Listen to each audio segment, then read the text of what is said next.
There has been a public outcry across the world for the death of Heaven, a 7-year-old Ethiopian child who was brutally raped and murdered by the landlord. Today, we will take a deeper look at the problem of child sexual abuse. It is vital to approach this topic of child sexual abuse with compassion, understanding, and a commitment to prevention. This topic requires sensitivity and a commitment to awareness and prevention. Here are some key statistics that shed light on the prevalence and impact related to child sexual abuse. Let's start with some facts for the United States. According to the World Health Organization, or WHO,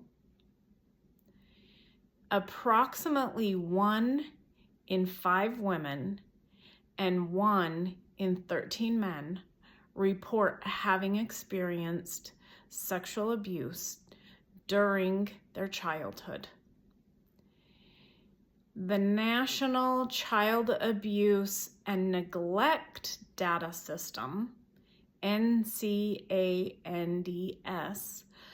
reported in 2020 an estimated 656,000 children were victims of abuse and neglect, with a significant portion of those numbers being sexually abused. It is estimated that many cases of child sexual abuse go unreported. This has many factors. But you have to remember, this is self-report. The U.S. Department of Justice suggests that fewer than 10% of child sexual abuse incidents are reported to authorities. Some of the demographics can include children aged 12 to 17 being at the highest risk of sexual abuse. But all children are vulnerable, and we typically think of children who are younger being more victimized. While both boys and girls can be victims, girls are statistically more likely to be reported as victims of sexual abuse. Some studies suggest that up to 80% of reported victims are female. Those are staggering statistics. The majority of child sexual abuse cases involve someone who the child knows, often a family member, a friend, a relative, or an acquaintance. The National Sexual Violence Resource Center states that about 90% of child sexual abuse victims know their abuser. Many perpetrators of child sexual abuse have multiple victims. The United States Department of Justice indicates that about 1/3 of child sexual abusers are adults, while 2/3 are adolescents, which I found very interesting. There can be many, many long-term effects of sexual abuse. Mental health is one of those. Survivors of child sexual abuse are often at higher risk for developing mental health disorders, issues such as depression, anxiety, PTSD, and a big one is substance use disorders. Studies have shown that victims may experience long-term physical health symptoms as well. Some of those may include chronic pain and increased risk of sexually transmitted illnesses or infections. Let's look at prevention and awareness. So one thing that may be very helpful is education and training programs that aim at educating children about their body and the safety and consent that they have can significantly reduce the risk of abuse. Also, training adults on recognizing the signs of abuse and also how to report it, because reporting it is crucial to changing the dynamics. Another thing is access to counseling and support services for victims. This can mitigate some of the long-term effects of abuse as well as promote some healing. Increasing awareness and educating communities and advocating for victims are all necessary steps in addressing this urgent issue. If you or someone you know is in need of help, contacting a local support service, a national support hotline or helpline can be an important step forward. If you are looking for specific resources for your community or you need more information on how a particular aspect, feel free to ask, because together we can work towards a safer environment for all of our children. Now let's look at the global perspective on sexual abuse of children. This is a profoundly serious issue that transcends borders and cultures. Understanding the scope and the implications of this crisis are essential for advocacy, prevention, and support. We're going to do a brief overview of some of the sexual abuse statistics from around the world and look at some key insights as well. According to UNICEF, approximately 1 in 10 girls and 1 in 20 boys around the world experience sexual abuse before the age of 18. The prevalence is likely underreported, again, due to many factors, some of which are stigma and the fear of disclosure. The rates of reported child sexual abuse can vary significantly between regions. Developing countries are often reporting lower numbers, but this does not reflect the reality, as most cases go underreported. Again, likely due to societal norms and the lack of access to reporting mechanisms.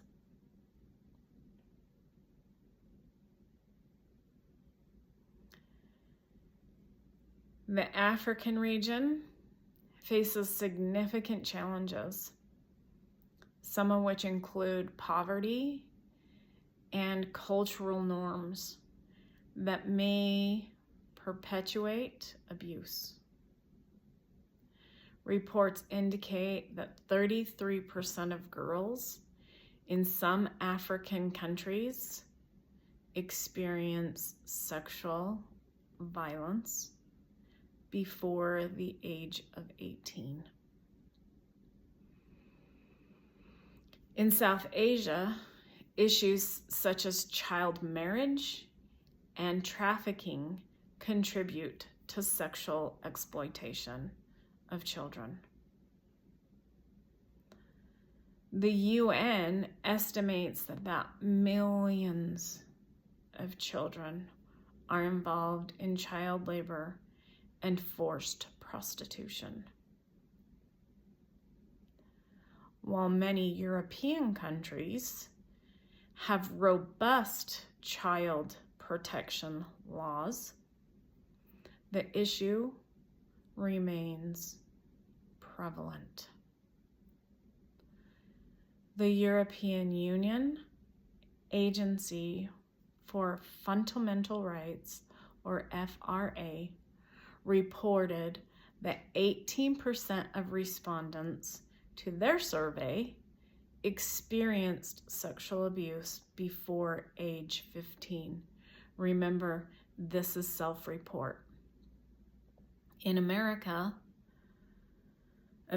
child sexual abuse is a severe concern, with high rates of violence against children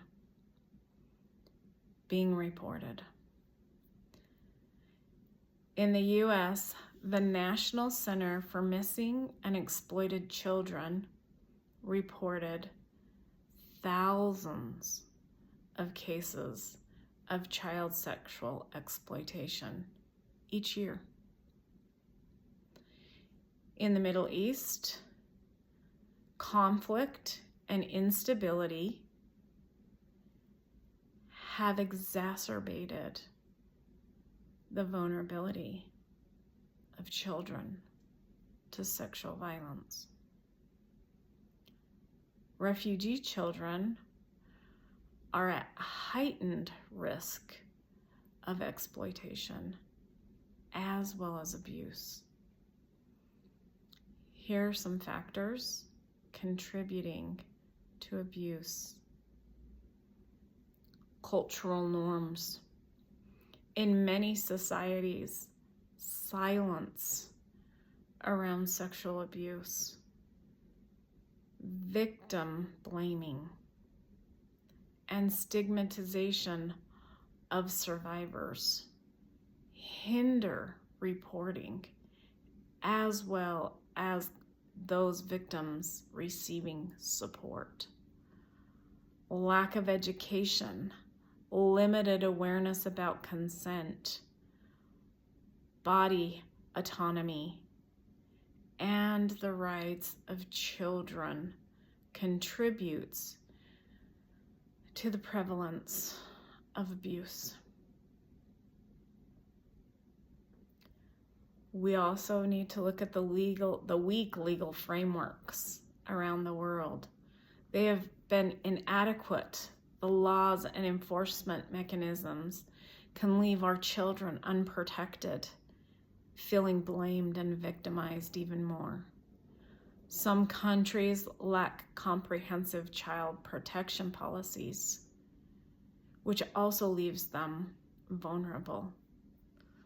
Economic hardship and displacement due to conflict or natural disasters increase the vulnerability of children to sexual exploitation. Let's look at some prevention and support.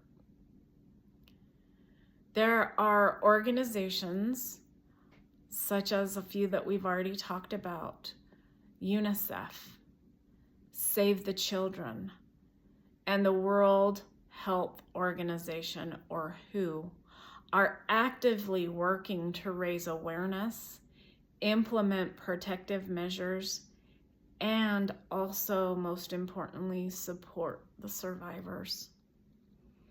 There are global initiatives focused on educating children about their rights and body safety. These are crucial prevention strategies. Advocacy for legislation, strengthening our legal frameworks to protect children and ensure that perpetrators are held accountable are so vital. That is why we have the outcry worldwide right now, because of the accountability factor. Community involvement, engaging communities in discussions about child protection, and changing cultural attitudes towards abuse can foster a safer environment for all of our children. The sexual abuse of children is a complex and pervasive issue affecting millions worldwide.